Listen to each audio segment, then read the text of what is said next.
Ça dit quoi l'équipe? J'étais en live hier pour écouter vos anecdotes. Alors si tu veux pas louper mes lives, parce que tu vas kiffer la rediff là, tu connais, c'est monté et tout, et tu vas te dire putain qu'est-ce que j'ai loupé? J'ai loupé un live de Théodore. Oh non, la haine. Et bah abonne-toi et mets la cloche pour ne jamais manquer un live, anecdote ou d'autres. Je fais d'autres lives, mais je fais souvent des lives plusieurs fois par semaine. Et je te laisse avec la vidéo. Ça dit quoi l'équipe? J'ai 6 minutes de retard, j'ai fait bien pire dans ma vie. Je me suis pris une petite pizza. Qui va me dire non, mange pas, je respecterai pas. Comment ça va les frères ce soir? Ah, on a plus le droit de déconner, ça, on déconne. Bon, c'est parti, vous êtes chaud? Coucou. Allô? Yo à toi? Et bah dis-nous tout, qu'est-ce qui t'est arrivé? On va dire une anecdote courte. Ça va être choquant un peu sur le coup. Comment ça? Mais tu verras. En gros, j'étais en CP ou CE1 à peu près par là. Et j'étais dans une primaire, on va dire elle est assez grande la primaire. Ma classe, elle était dans le 2e étage. Et c'est la récré. Et tu vois dans le couloir il y a des fenêtres. Et en fait les fenêtres elles sont assez basses. Du coup tu vois tu mets tes mains, tu te lèves et c'est bon t'es sur la fenêtre. Et du coup c'est la récré. Moi je suis la dernière à sortir de la classe. Et il y avait plus la professeure. Et dans le couloir, j'avance un peu et je vois il y a un petit qui lit son livre sur la fenêtre. Il était assis sur la fenêtre, d'accord. Et du coup, moi, j'ai eu la bonne idée de faire quoi? De le pousser. Mais t'es une psychopathe, qu'est-ce qui t'arrive? Non mais toi t'as écouté la petite voix dans ta tête. Tu vas tuer un gosse? Non, non, il est pas mort. Ok. Mais, Donc là tu le pousses, il se passe quoi? je le pousse et tu vois, il y a plus personne dans l'étage. Et en fait, il y a une toilette à l'étage. Et en gros, je cours, je sprint et je vais aux toilettes. Mais c'est un crime organisé. Oui. Je ferme ma clé et du coup j'attends parce que je voulais pas qu'on me remarque. Du coup je vois à un moment qu'il y a les pompiers qui arrivent et tout le monde était choqué, tout le monde était... Comment ça s'est fini? Est-ce que les gens savent que c'est toi? Non. Non. Personne n'a jamais su que c'était toi? Non. Waouh. Ouais mais t'es une Non. malade mentale. Non mais toi on va faire une série Netflix sur toi. Non t'as des pulsions psychopathes. J'étais en primaire. Mais c'est encore pire. Il t'est arrivé de faire d'autres dingueries comme ça? Comment ça tu Non. réfléchis aussi? Non les gars, on est face à une criminelle. Tu t'en es pas voulu genre? Non. Enfin si. Si. Non merci pour ton anecdote, tu nous as bien fait rire, force à toi. Bonne soirée. Bonne soirée. Non les zinzins, j'ai dit bonne soirée à une criminelle, je suis un fou malade. S'en bat les couilles. On est face à Jeffrey Dahmer féminin à 6 ans. Non les gars. C'est parti. Prochaine personne, let's go. Ouais, mon ref. Ça va et toi mon ref? Ça va frérot? Alors dis-nous tout. Alors, mon anecdote elle est courte comme l'autre. Moi, Oh, le faut savoir fou. que j'habite dans le nord. Moi j'ai un talent, c'est de savoir faire la bonne meuf. Du coup, moi je me dis, vas-y frère, j'ai besoin de skin Valo, j'ai besoin de skin CS. Oh t'es un mec. malade mental. J'ai déjà la fin de Attends, l'histoire, t'es un attends, baiser. attends. Ah non. Du coup, ouais, je trouve un petit peu comme ça. Attends, t'es la même personne? Oui, je suis la même personne. Voilà, je peux passer de ça à ça. Salut, ça vous dit quoi ma vie? Quoi? Non mais t'es un malade mental. On a que des fous dans la commune. Et refais. Ouais, je peux play normal et. Et refais. Oui, ça va ou quoi? Ah ça me fait de l'effet gars. Ça te fait de l'effet? Oh c'est horrible. Ton pouvoir il est malsain. Du coup, ça fait des appels snap et tout, je lui parle, etc. Et du coup, il habite dans le sud. Bah, est-ce que tu commences à comprendre? Moi, je lui dis, si tu veux, on se voit. Et là, il monte dans le nord. Il est venu devant chez moi, mais genre vraiment à côté. Genre, il a un gros bouquet de fleurs, sa mère. Et sinon, j'ai un bon compte Valorant et un bon compte CSGO.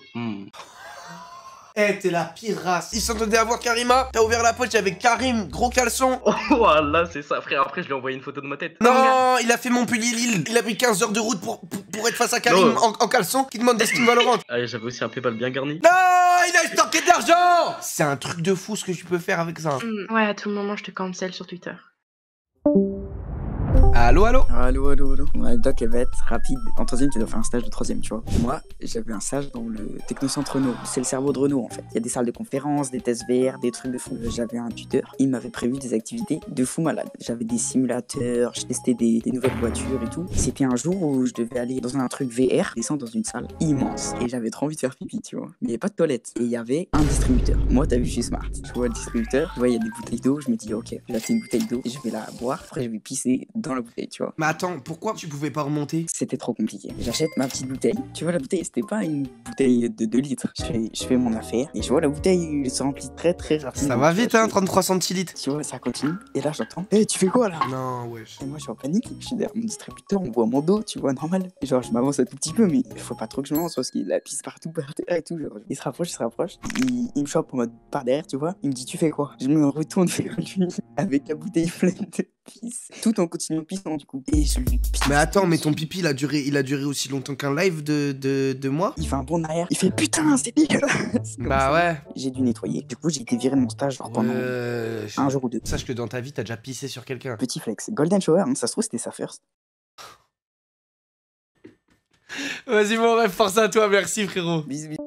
Ah merde, je l'ai coupé pendant qu'il disait bisous. On passe direct à la prochaine, les frères. Allô? Ouais, allo. Ouais, frérot, ça dit quoi? Oh, tranquille, on est là. Alors, dis-moi tout. Alors, je suis photographe basé à Paris, mais sinon, je vais partout où il y a de la thune. Du coup, j'étais avec une de mes premières clientes pour un portrait tout à fait banal en studio photo. Et à ce moment-là, j'avais réussi un peu à avoir du coup mon premier assistant. Putain, il y a quelqu'un qui me rapporte mon café, c'est banger. On est en train de finir le shooting studio. T'as ma cliente qui me dit, ouais, est-ce que du coup tu fais des photos du style nu? T'as déjà fait ça? T'avais déjà fait ça? J'ai déjà fait. Donc quand elle m'a dit ça, dans ma tête, elle me parle de nu artistique. Donc du coup, on finit le shooting, je l'amène direct à un bar pour fêter la fin du shooting, et je parle avec elle, je remplis le contrat à l'instant même, et c'est pour dans 2 semaines. 2 semaines plus tard, je vais à l'adresse, parce que le shooting du coup, il se passe chez elle. C'est les arrondissements très très Bourges de Paris. Dans le 16e? Ouais, c'est une connerie de 16e, tout ça. Je suis désolé, hein, ça fait 23 ans gros que je suis né sur Paris, je connais même pas encore par cœur les arrondissements de Paname. T'es un fou. Gros, je connais que République, Châtelet,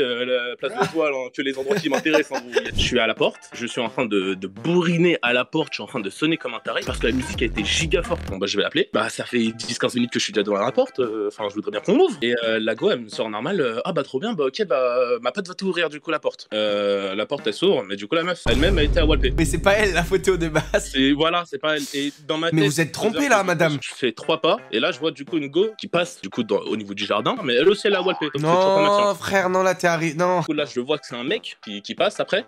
Toujours le bangala à l'air. Non, en fait, mais là, tu t'allais tourner la villa dès que je suis brisé, non, là. en fait, là, je rentre dans le jardin. Et en fait, ils étaient plusieurs. Il y avait d'autres mecs, d'autres meufs, avec du coup ma cliente. Et en gros, elle s'attendait pas à du nu artistique. Elle, c'était genre plus dans le délire porno. Du coup, en fait, je me suis retrouvé clairement à prendre des photos pour du cul. Putain, tout simplement. T'as pris des photos de films de Huck. Le point important que faut que tu retiennes, mon assistant est avec moi. Il fait partie des rôles clés. Moi, franchement, je voulais me barrer. Sauf que du coup, à ce moment-là, tu comptes que ça fait partie de mes premiers shootings. Il y a des sous en jeu. Non, toi, je te sens la main dans le barreau, toi. Toi, t'as la main dans le slibard. Du coup, je fais le shooting. J'ai pas envie de donner les détails trop explicites, mais vraiment, en gros, tu comptes que sur mon appareil, j'ai des photos genre genre juste de la tub entière, tu vois le délire. Vas-y, c'est trop. Je suis avec mon assistant, on est en train de remballer les affaires, nanana. Moi, je me taille, je me retourne pas, c'est en mode ouais, au revoir, boum, je me casse. Du coup, moi, je sors dehors. Au bout de 5 minutes, en fait, je me rends compte que je suis tout seul. Ton assistant, et il est où? Mon assistant, lui, il est resté là-bas. Non, me dis pas, il est rentré dans la danse. Si.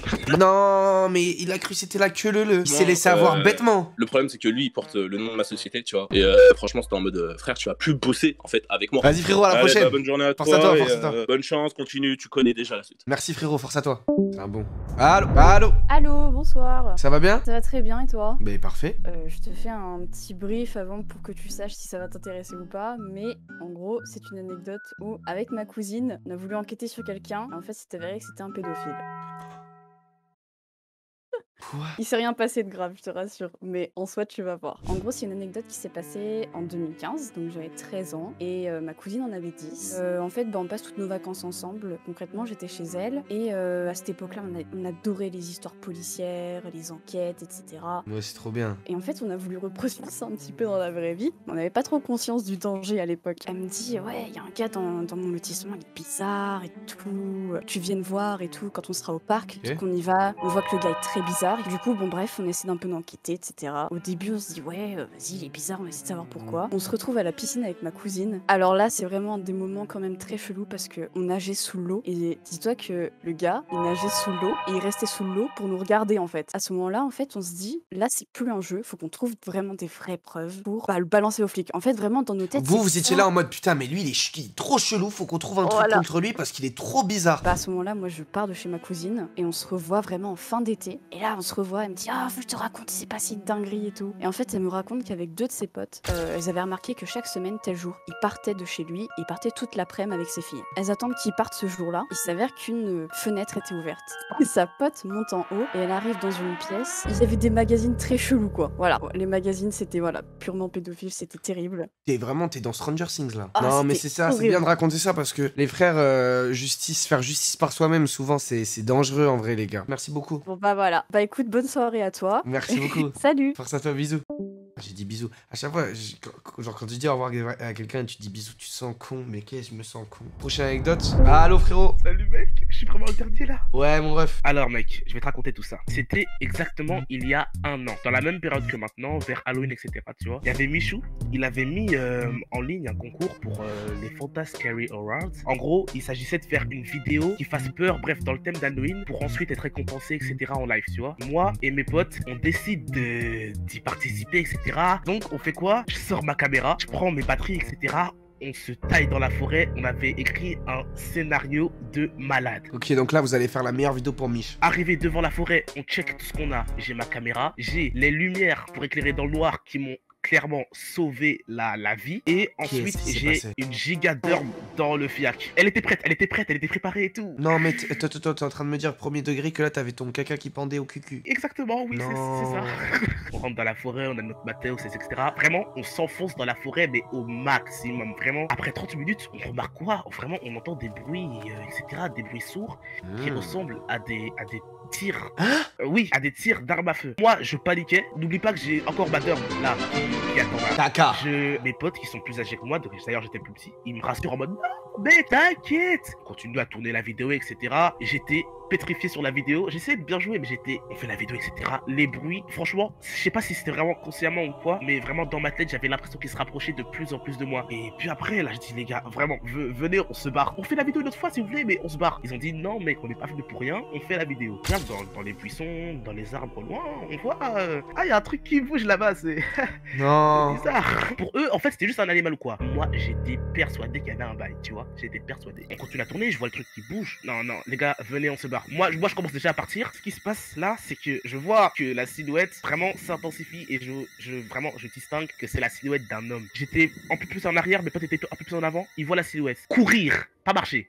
Courir vers nous. Je cours. Non mais frère, t'as pas oublié un truc? J'avais un truc dans le calbut. C'est à ce moment-là que l'expression se chier dessus prend tout son sens.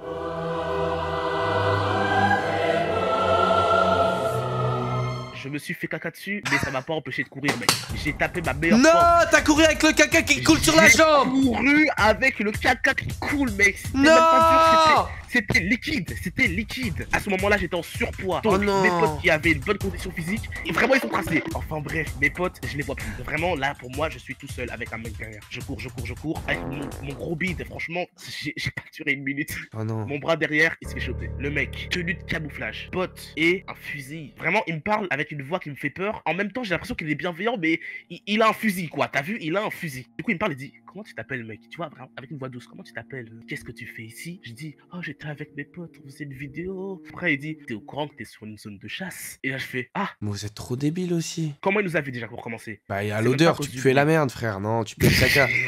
Comment il nous a vu? Le mec nous visait. Il visait parce qu'en fait, il faisait noir.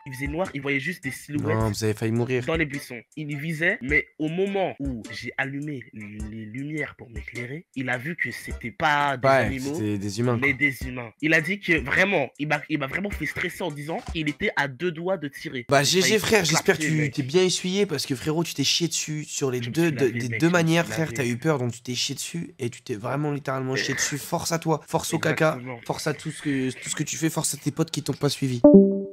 Bon, j'espère que t'as kiffé la rediff du live. Le live c'était grave cool. Je te le répète encore une fois, abonne-toi et mets la cloche pour pas les louper. Parce qu'en vrai, on vit des moments cool avec le chat et tout. On s'embrouille, mais justement, on est proches, toi et moi. Si t'as kiffé la rediff, tu veux d'autres rediffs de live, tu mets un like et tu me le dis dans les commentaires. Ça fait toujours plaisir. Et j'espère que t'as kiffé la vidéo encore une fois. Je te fais de gros bisous. On se voit la semaine prochaine. Bisous les gars.